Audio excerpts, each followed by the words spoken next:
importantíssimo das bibliotecas públicas, dos livros abertos à população, para pessoas que possam ler e deixar o livro lá, para pessoas que têm um espaço de leitura. Minhas tardes na Biblioteca Pública Municipal de São Leopoldo, Olavo Bilac, na Praça 20 de Setembro, complementaram a biblioteca do meu pai, que era um advogado e professor, nas bibliotecas que eu pude no Colégio São José, onde eu me formei, e depois na Unicinos, onde eu fiz a primeira graduação. Este acesso de estudantes a livros é absolutamente fundamental. Livros são sempre, sem exceção, absolutamente sementes, garrafas lançadas ao oceano. E hoje eu estou aqui, porque esses livros me trouxeram aqui. Eu queria dizer aos jovens, sempre, se eu pudesse dar um único conselho na vida, é leiam. Leiam muito. Por quê? Porque lendo você cria opinião. Há pouco a repórter perguntava, você é guru dos jovens? Eu espero que não. Guru é uma coisa terrível, tem que comer arroz integral, tem que vestir roupa estranha, tem que fazer mantra, guru tem que morar em caverna, tem que dizer a um. Eu não quero ser guru de ninguém. Eu quero dizer de igual para igual as coisas que eu aprendi, que eu li, que eu sei. Eu quero que as pessoas ouçam e digam, isso eu não concordo. Isso é inteiramente estranho ao meu mundo. Isto eu acho que é equivocado. Isso eu apoio. Isto diz o que eu penso, isso me fez pensar mais. Acima de tudo, que eu seja exclusivamente uma espécie de alavanca, uma espécie de processo inicial, para que a pessoa possa descobrir a ela. Então, meu segundo conselho, depois de ler muito, é não tenham gurus. O Ralá Ricota tem uma tirinha muito bonita, que ele diz, eu sou o anti-guru. E o grupo dele diz, salve anti-guru, salve anti-guru. Então, evitem gurus no sentido da autoridade, porque conhecimento não implica autoridade. Ele pode implicar competência e não autoridade. Eu darei mais ouvido a quem eu suponho que naquela área me fornece mais luzes. Darei menos ouvido a pessoas que forneçam menos luzes. Vivemos um mundo líquido, segundo meu grande guru, o Bauman. Vivemos um mundo líquido, mundo onde uma das características que o Bauman não desenvolve, mas que eu acrescento a ele, é a doxa, a opinião. A palavra doxa em grego, opinião, ela é vista com certa resistência na filosofia, em oposição à chamada episteme. Eu sempre quis ver em Libras episteme. Episteme. Guardaram, gente? Episteme. Quando vocês tiverem uma pessoa com problemas autistas, episteme é assim agora. Depois tem que explicar o que é. Mas eu não vou utilizar palavras complexas, porque meu objetivo não é exatamente uma exposição sistemática de história ou de filosofia. Meu objetivo é que nós tenhamos nessa tarde uma experiência importante, em que eu possa dizer a vocês e vocês possam reinterpretar, redarguir e ressignificar a seguinte ideia: como e por que o processo de letramento que eu tive produziu um leitor, e o processo de leitor produziu um cidadão e um profissional. Podemos aprender de muitas formas. Aprendi muito com meu avô, que criava porcos e plantava em São Leopoldo como imigrante alemão. Aprendi muito com ele. Aprendi muito com pessoas relativamente simples. Mas hoje eu quero falar do aprendizado que eu tive com livros. E a primeira memória que eu tenho na biblioteca do meu pai era uma coleção da Companhia Editora Nacional das obras de Monteiro Lobato. E eu comecei a descobrir o Sítio do Pica-Pau Amarelo muito cedo. E li sistematicamente tudo que havia lá, Reinações de Narizinho. Li lá a gramática da Emília. Li sobre o próprio sítio. Acompanhei o saber intuitivo da Dona Benta, o saber intelectual do Visconde de Sabugosa e o saber mágico popular da tia Anastácia. acompanhei o saber absolutamente mágico da Emília e percebi as nuances que Monteiro colocava nessas ideias. Hoje, poucas crianças, eu acho, é uma hipótese minha hoje, tem essa ideia sobre o Monteiro Lobato. Li outras obras como A Ilha do Tesouro, de Stevenson. Li Robinson Crusoe, de Daniel Defoe. Li as obras como As Viagens de Gulliver, obras que me obrigavam a ir ao dicionário, a expandir a imaginação, a trabalhar dentro de mim a possibilidade de um mundo alternativo. A minha imaginação foi poderosamente incentivada por essas obras, a minha imaginação foi poderosamente trabalhada, porque autores geniais me tiraram, vou usar essa palavra num sentido técnico e não moral, me tiraram da mediocridade do meu meio e me lançaram num universo muito maior. Pude viajar no tempo e no espaço, num período em que as viagens que fazíamos dominantemente era ir a Gramado ou ir a Tramandaí. E depois de Tramandaí voltar a Gramado. E depois fazer passeios curtos e pequenos. Nesse mundo em que as pessoas pegavam menos avião, nesse mundo que os jovens iam para a escola sem tablets e sem celulares, os livros, as bibliotecas, como a do Colégio São José, a irmã Josefa, que considerava arrastar cadeiras a coisa mais grave na humanidade, e nos educava que mais importante que ler ou servir a Deus era não arrastar cadeiras, porque isso atrapalhava o ambiente e colocava um feltro debaixo de cada cadeira. Através dessa disciplina, através dessa ordem que lá era constituída, eu fui aberto para um mundo que me tornou de uma pessoa muito local, numa cidade pequena da grande Porto Alegre, me tornou um cidadão do mundo e com uma curiosidade imensa. Depois fui descobrindo autores mais densos em outras obras. Toda a minha geração adolescente leu Hermann Hesse. Os jovens anotem essas palavras que o tio vai dizer. Agora vamos falar de coisas antigas. Hermann Hesse nos encantava com Siddhartha. Hermann Hesse nos encantava com obras que faziam uma espécie de filosofia metafísica. Depois descobríamos Erich Fromm em livros como Ter ou Ser, O Dogma de Cristo e assim por diante. Descobrimos a literatura de Eça de Queiroz e eu, de uma família muito católica, ao ler A Relíquia do Eça de Queiroz, tive a primeira grande crise de fé da minha vida, porque essa olhava para as coisas com uma objetividade que eu, formado em escola católica de freiras alemãs, não conseguia ter naquela ocasião. E Eça de Queiroz e outros autores foram me apresentando até que na adolescência houve uma grande descoberta da filosofia. Um pequeno texto de Sartre de 1945, O Existencialismo é um Humanismo.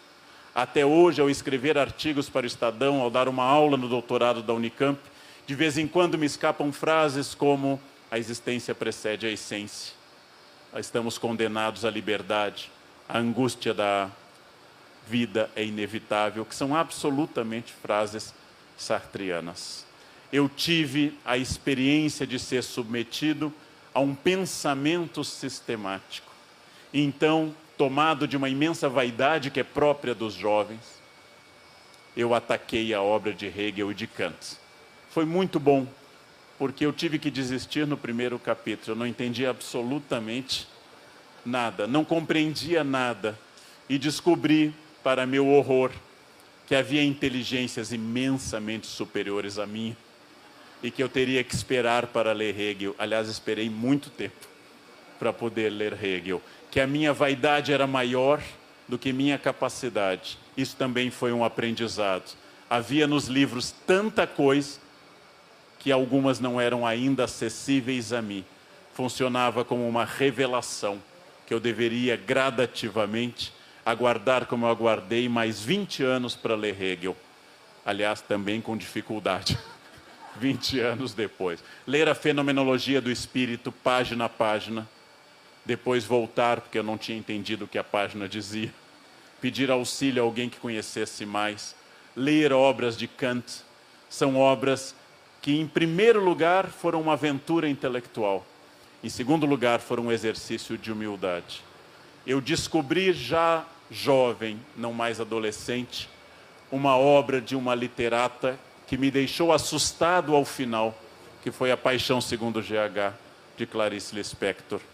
Eu nunca imaginei que uma tarde sozinho num apartamento, onde não acontece absolutamente nada, além de uma barata, uma figura kafkaniana que a Clarice explora, eu descobri que Clarice era tão genial, era tão brilhante, que aquela tarde sozinha num apartamento era mais rica do que toda a existência que eu tinha tido até então.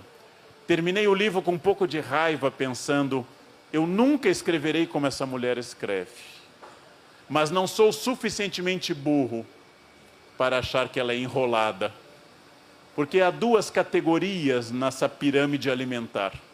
No topo está Clarice, no topo estão Milan Kundera, no topo está Machado, no topo estão os autores, cuja criatividade, domínio de texto, imaginação e pensamento nos excede imensamente. Na base estão aquelas pessoas felizes, que quando não entendem dizem o autor é enrolado. Ou então, ele não sabe escrever, eu não entendi. Essas pessoas felizes, centradas em si, narcísicas, são profundamente felizes. Têm a tranquilidade que a estupidez confere a algumas pessoas. No meio, muito abaixo de Clarice, ligeiramente acima dos estúpidos, estou eu, que não tenho a tranquilidade de achar, como os estúpidos, que o texto complicado é problema do texto.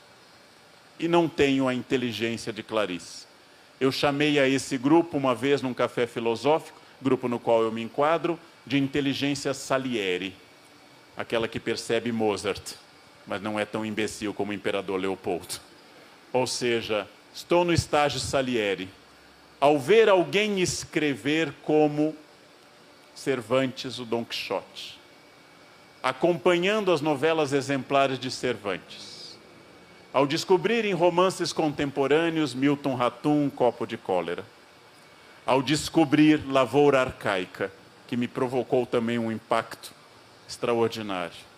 Ao ver esse tipo de texto, eu reconheci que havia mentes muito privilegiadas, sobre as quais eu poderia discorrer, pensar, aprofundar, elaborar questões para os meus alunos, mas eu não faria a mesma coisa. Não faria do mesmo jeito. Então tive que achar um nicho na humanidade, que é ser professor. E eu considero que ser professor, no meu caso, não só é um título justo, mas é um título tecnicamente simpático, porque cabe ao grande intelectual, a uma pessoa do porte de Kant ou de Clarice, criar ideias. E cabe a um professor ensiná-las. É uma posição bonita, que vai criar algo com o aluno, mas cria ideias. Não criar ideias é próprio da intelectualidade. E por intelectual estou entendendo essas pessoas que, sendo ou não professores, sendo ou não escritores, um dia olham para o espaço e têm aquela intuição que Giotto d'Albondone teve ao reinventar a perspectiva na pintura. Um dia olham para o espaço e têm aquela intuição que entre 1906 e 1907 Picasso teve ao pintar as Demoiselles d'Avignon e criar e inventar o cubismo como linguagem. Que olham para o espaço e para umas gravuras japonesas e tem aquela explosão de pinturas que entre 1889 e 1890 Van Gogh teve.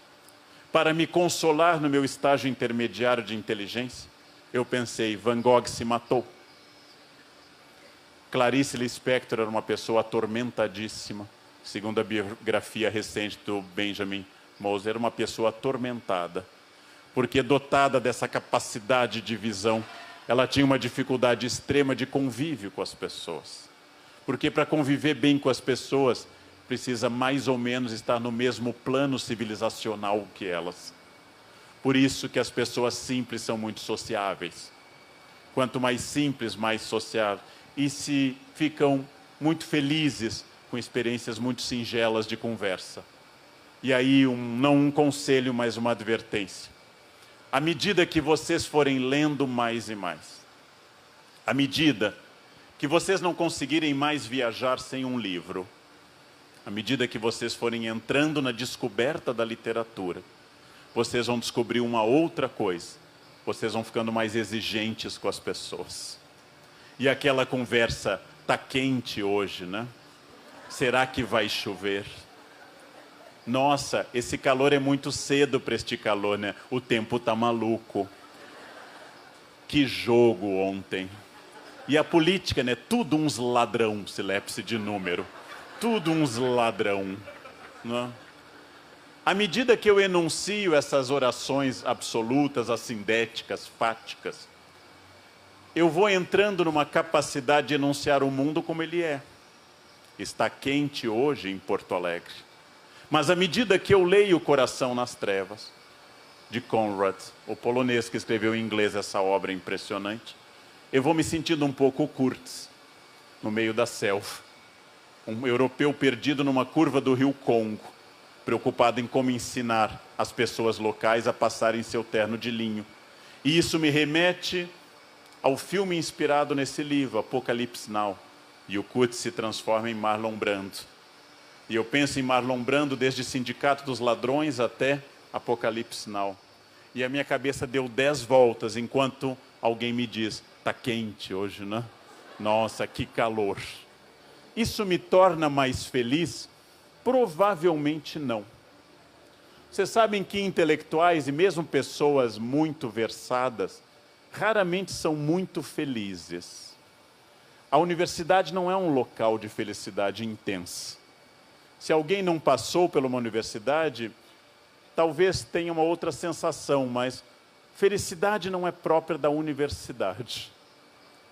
Uma reunião de departamento não é uma reunião de pessoas que flutuam no espaço das ideias e são iluminadas pela luz da razão e se referem umas às outras através de raicais literários sofisticados. Uma reunião de departamento, em qualquer departamento, é quase sempre idêntica a uma reunião de pessoas não formadas, só variando o vocabulário.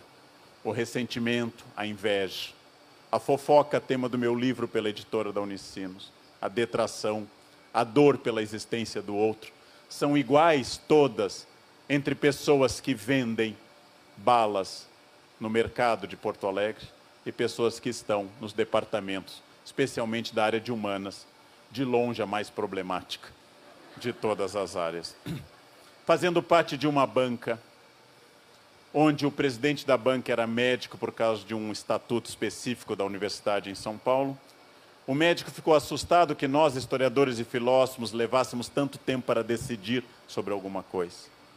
Quando uma colega disse que o conceito de liberdade da professora candidata não era correto, o médico se irritou e disse, se eu levasse tanto tempo para decidir como os senhores, meus pacientes estariam todos mortos. Eu o consolei dizendo, mas doutor, nós somos historiadores. Todos os nossos pacientes estão mortos há bastante tempo. Nós não perdemos ninguém, né? E como nós não temos nenhum risco de processo ao analisar Alexandre o Grande, ou o Quilombo de Palmares, ou outros episódios, não temos o risco de processo. O resultado é que nós temos uma liberdade de pensamento muito grande, especialmente na área de humanas, onde a utilidade prática e de mercado não é um imperativo categórico como em outras áreas. Nós, quando optamos por fazer história, filosofia, antropologia, ciências sociais, quando optamos por fazer alguns desses cursos, a primeira tarefa é explicar à família por quê. Por que você foi fazer esse curso? Você é tão inteligente, por que não faz direito? Que também é área de humanas, né?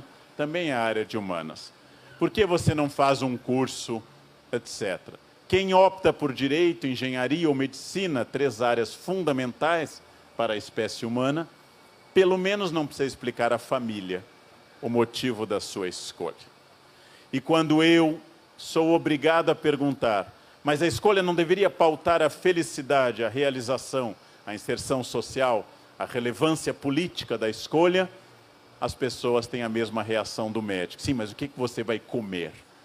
O que você vai comer? E quando eu penso que quem me diz isso está opondo entre a vida imanente contra a vida transcendente que eu proponho, entre o aqui e agora, o ich et nunc da matéria e o além do homem, entre esse Übermensch que é para Nietzsche, o homem que vai além da compreensão imediata, eu sinto que nós estamos falando duas linguagens distintas, não inválidas ou não melhor uma do que a outra. Provavelmente, trancados uma semana numa sala, sentiríamos mais falta de comida do que de um volume de Schopenhauer. Porém, em condições normais de temperatura e pressão, um exercício de leitura não é apenas algo que transforma o mundo, mas transforma o meu mundo. A área de humanas é indiferente, a área de humanas é inútil, a área de humanas é algo que sem a qual ou com a qual o mundo fica tal qual está. Temos um argumento curioso contra isso. Todos os ditadores, sejam de direita ou de esquerda, mexeram na área de humanas. Porque entenderam que ali na escola de ensino médio e no curso superior, as aulas de história, filosofia, ciências sociais poderiam incomodar o poder. Aparentemente, Hitler, Médici, Pinochet tinham mais atenção com a história do que talvez nós mesmos, porque fizeram reformas nessas áreas, exatamente nessas áreas. Em todos os momentos da história, ditatoriais ou não, ou disfarçados, se propõe sempre, e eu não faço uma metáfora de hoje, se propõe sempre uma reforma no ensino. Bem, aparentemente, nós não damos a importância a essas áreas que os governantes dão. Porque aparentemente não se mexe em outras áreas, mas se mexe sempre nesse ensino. Ora, eu posso pensar através da matemática, eu posso pensar através da gramática, aliás, a gramática é um grande exercício de pensamento e de hierarquia de mundo. Eu posso pensar através da história, eu posso pensar através da educação física. Mas as ditaduras dão uma importância imensa à área de humanas. Talvez seja uma homenagem indireta que nos prestem. Quando me questionaram no Roda Viva, eu quis dizer que até eu gostaria que nós, professores do ensino médio, conseguíssemos produzir no aluno um questionamento maior. Porque vamos partir da hipótese fantasiosa que todos os professores de História e Filosofia do planeta Brasil sejam marxistas convictos. É uma fantasia. É uma fantasia. Alguns professores de História e Filosofia são conservadores. Outros nunca leram Marx na vida. Outros são marxistas. Outros são macrobióticos. Outros são veganos. Há uma variedade imensa. Mas vamos supor que nós sejamos militantes de extrema esquerda, como um certo ramo do pensamento conservador fez supor. Partamos dessa hipótese fantasiosa. Todos os alunos que passaram por mim, sem exceção, nos 20 anos que dei aula no ensino médio, tentando fazer como prevê a LDB desde 96, mas a nossa Constituição desde 88, que o ensino seja plural, característica prevista na LDB, documento que eu recomendo a quem está debatendo educação, para começar a estudar um pouco. Todos os meus alunos terminam o ensino médio não pensando num sindicato, mas num iPhone 7. Aparentemente, este poder que nos atribuem não é tão grande. Passo toda a minha vida de professor na faculdade, na pós ou no ensino médio fundamental que fui, falando do absurdo histórico da construção do pensamento racista, de todos os pensamentos humanos. Os dois preconceitos mais danosos à civilização são a misoginia e o racismo. Ao falar da misoginia e do racismo, Eu queria dizer o óbvio, gente, que as pessoas não deveriam falar dos seus preconceitos. Não por vaidade ou humildade, mas porque ao falarem dos seus preconceitos, elas deixam clara sua limitação. Todo racista é alguém com uma limitação intelectual profunda. Porque se fosse capaz de pensar, saberia que não há nenhum embasamento possível, racional, apenas a constituição histórica de um discurso, que era preconceito até o XIX e virou tentativa científica no século XIX em diante. E essas pessoas entenderiam que o preconceito é um erro, mas este erro leva à morte. A morte de um verdadeiro genocídio de jovens, especialmente rapazes negros na periferia de todo o país. E a morte de mulheres.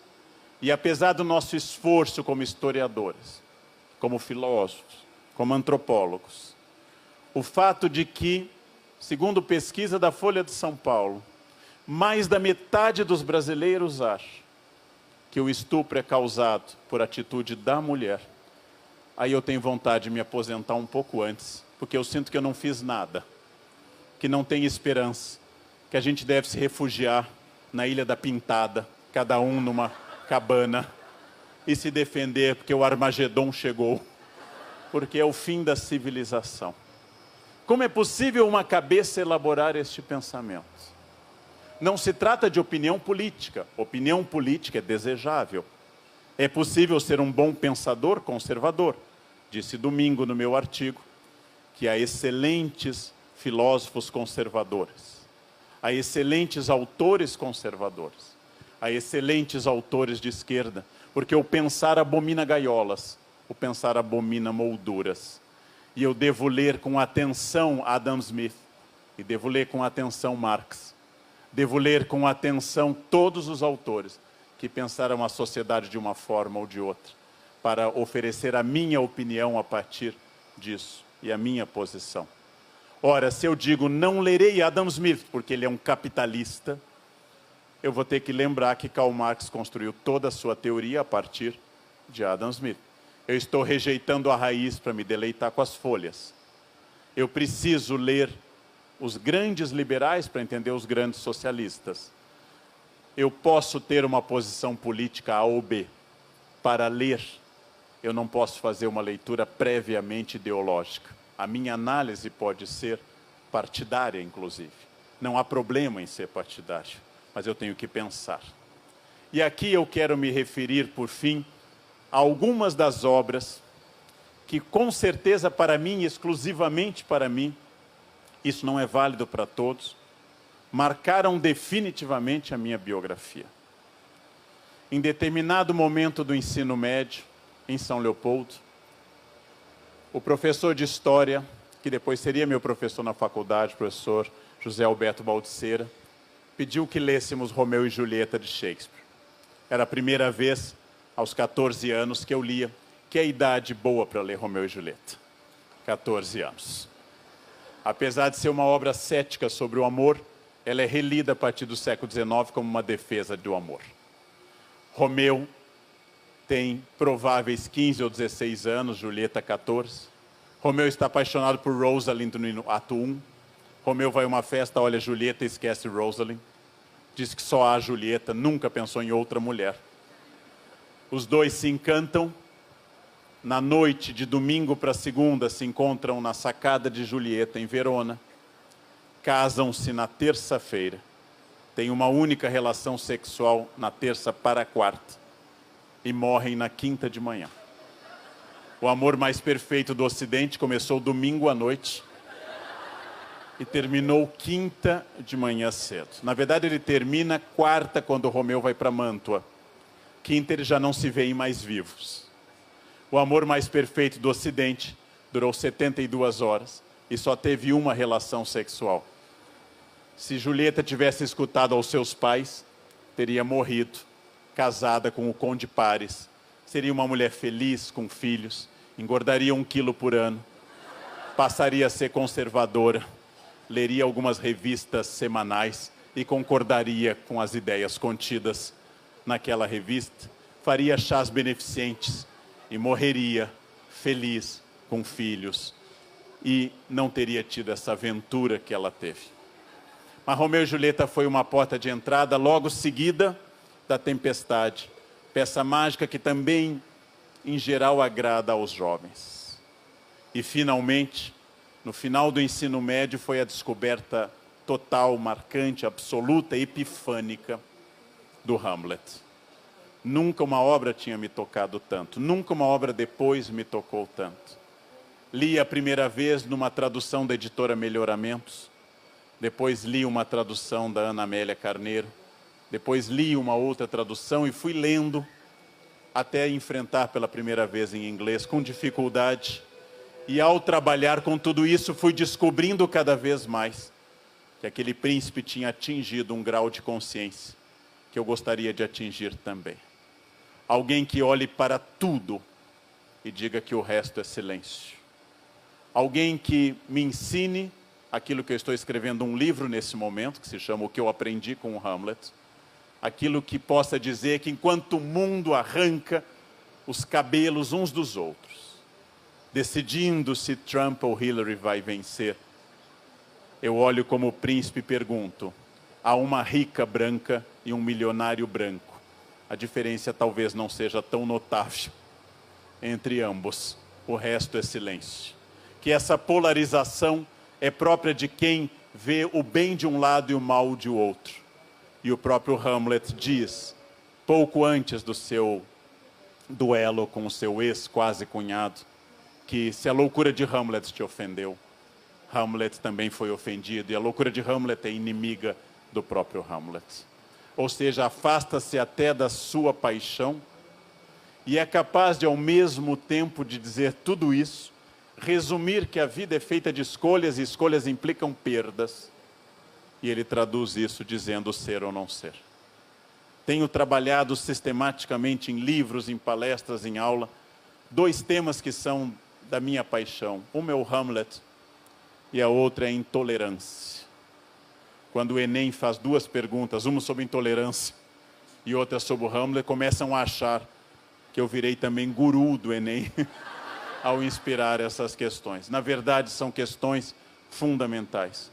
Disse mais de uma vez, inspirado em Etienne de la Boétie, o filósofo francês do século XVI, grande autor do discurso da servidão voluntária, que eu só posso me ofender se eu não me conhecer. Que todas as pessoas que são éticas têm amigos, que todas as pessoas que não são éticas têm cúmplices, que os canalhas se entretemem e as pessoas honestas têm afetos. E que este é o grande prêmio da honestidade, gente. E por quê? Porque fui obrigado a repensar sistematicamente quando alguém me manda um vídeo, você viu o que fulano falou de você? Eu tenho que dizer, não, não vi. E não verei. Não porque eu não possa ser alvo de crítica, que é óbvio que eu possa e deva, mas porque a pessoa que está me atacando quer 2 coisas que eu não posso oferecer. Primeiro é luz, e a luz atrai insetos, com grande quantidade. A pessoa quer girar ao redor do que ela supõe ser uma referência. E a segunda, ela está expondo a sua dor ao me criticar, e é um direito dela. Se eu me conhecer, eu não me ofendo. Como eu disse a um aluno que um dia, irritado comigo, bateu a porta e gritou careca. E eu disse, bem, você vê, né? Como eu poderia estar ofendido? Talvez você devesse dizer cabeludo para me agradar. Só há 2 chances de alguém me dizer algo, essa coisa seja verdadeira ou falsa. E nas 2 questões, eu não posso me ofender. A ofensa só existe quando diz o ditado alemão que eu recebi o veneno e aceitei tomar. A ofensa é, para os budistas, aprendi isso na Ásia, uma brasa viva que eu atiro no rosto de alguém para queimá-lo e há uma chance de eu queimar o rosto de alguém. Mas há uma chance maior e exata de que ao atirar eu queime minha própria mão. A ofensa parte de mim e me queima, ela não parte do outro. Logo eu queria dizer com grande tranquilidade que ao gritar para alguém, ao insultar alguém, eu falo das minhas dores, dos meus problemas. Caso contrário, meu senso crítico seria possível, mas seria tranquilo. Meu senso crítico não se tornaria adjetivado. E aqui mais um conselho nessa tarde. Diante de alguém que chega a vocês com os olhos exaltados, diante de alguém que chega a vocês furibundo, gritando e falando de algum ponto de vista que pode ser religioso ou ateu, pode ser católico ou pentecostal, pode ser petralha ou coxinha, mas essa pessoa gesticula e diz: você não vê com clareza.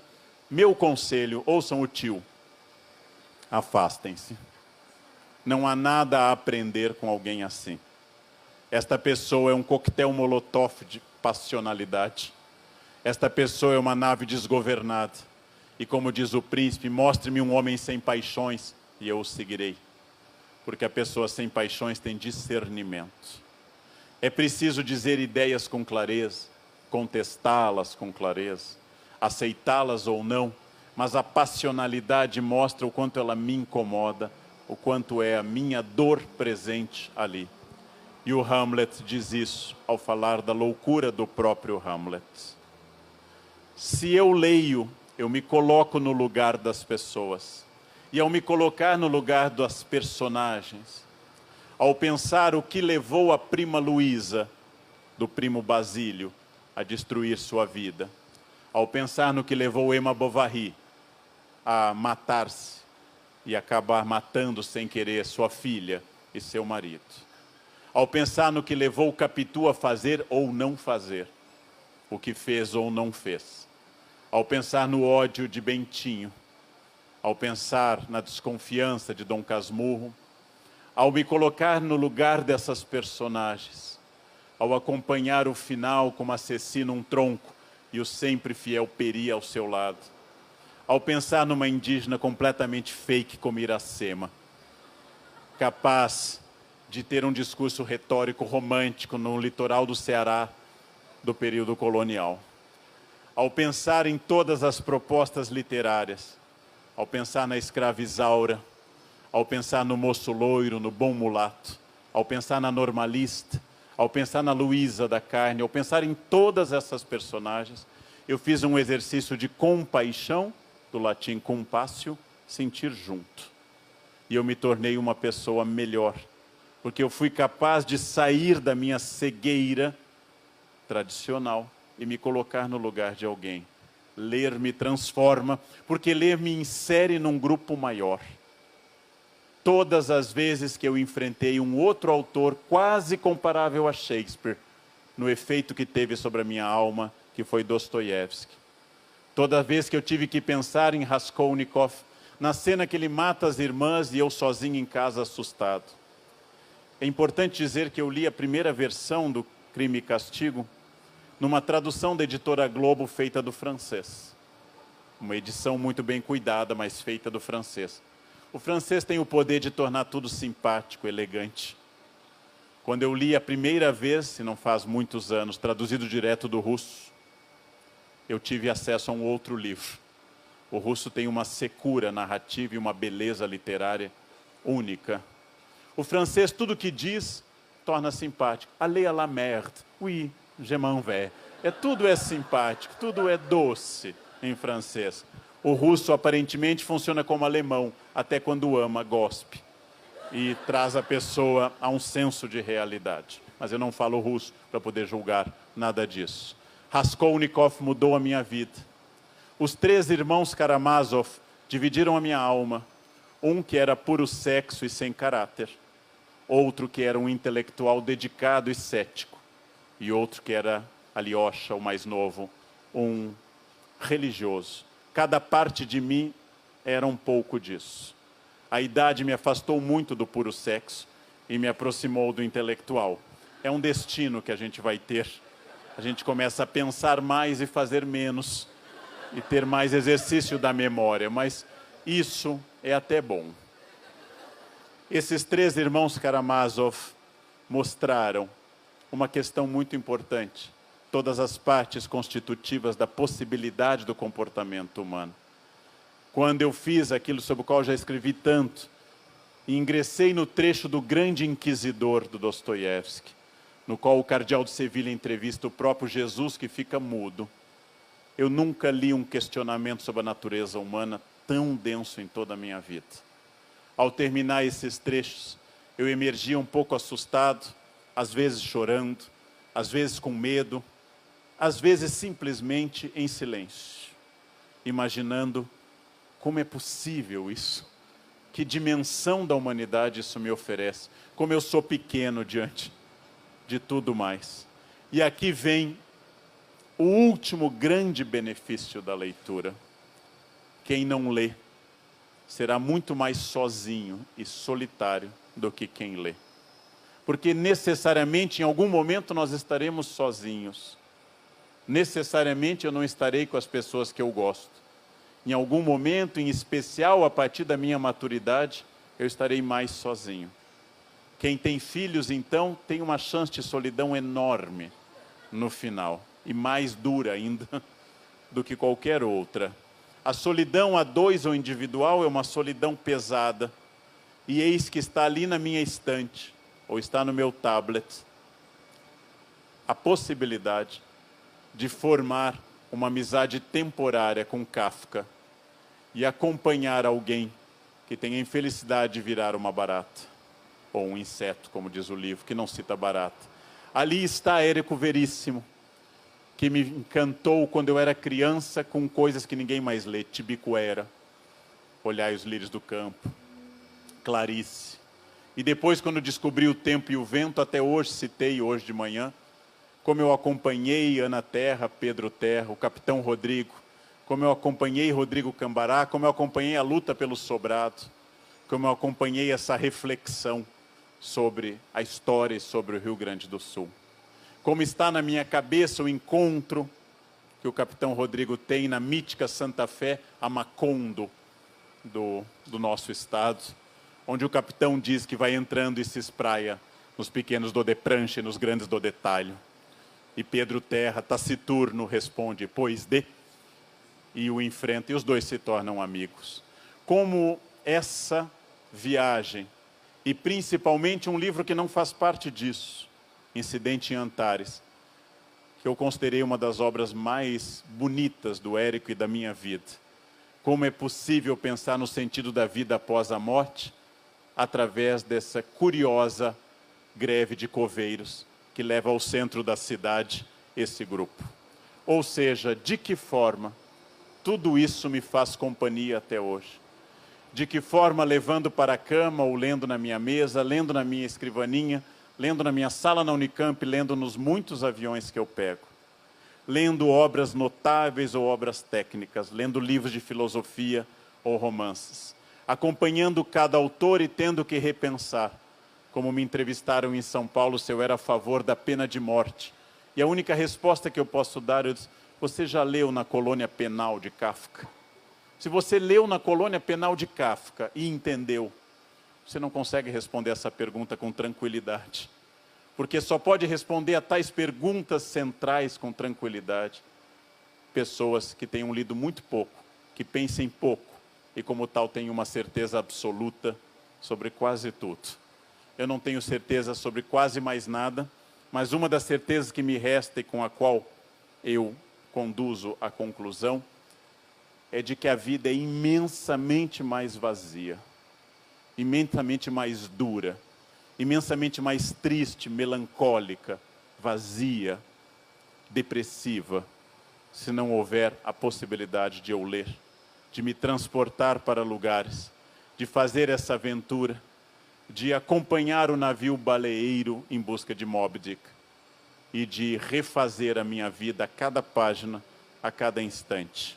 Nunca serei intelectual, mas repito como na tabacaria do Fernando Pessoa, que eu não sou ninguém, obviamente nunca serei ninguém, mas tenho em mim tudo, todas as esperanças humanas. Foram os livros que me deixaram desejosos de permanentemente, para sempre, enquanto eu tiver um suspiro em mim, de ler, de descobrir. O resto, tirando os livros, tirando a descoberta a que eles se referem, o resto eu repito. o meu doce príncipe, o resto é silêncio. Porque fora dos livros tem este silêncio brutal que hoje se chama redes sociais. Um silêncio absoluto, em que ninguém diz nada, ninguém escuta ninguém. E todos curtem o vazio absoluto, que vai e que volta, de frases perdidas, de quem não consegue olhar de cara para a medusa e dizer: eu prefiro virar pedra, mas olhar direto para a vida, do que levar essa vida neutra, morna, sem sentido e sem sabor, da certeza absoluta. Por isso eu volto ao primeiro conselho para encerrar, gente. Aos 53 anos, posso dizer com clareza, quem tem 15, 20 ou 30, leiam.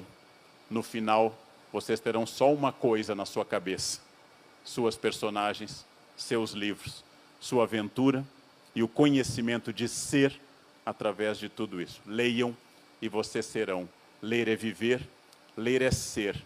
Quem não lê, só lhe resta entrar no Face e dizer kkkk. É tudo o que resta. Muito obrigado. Obrigado.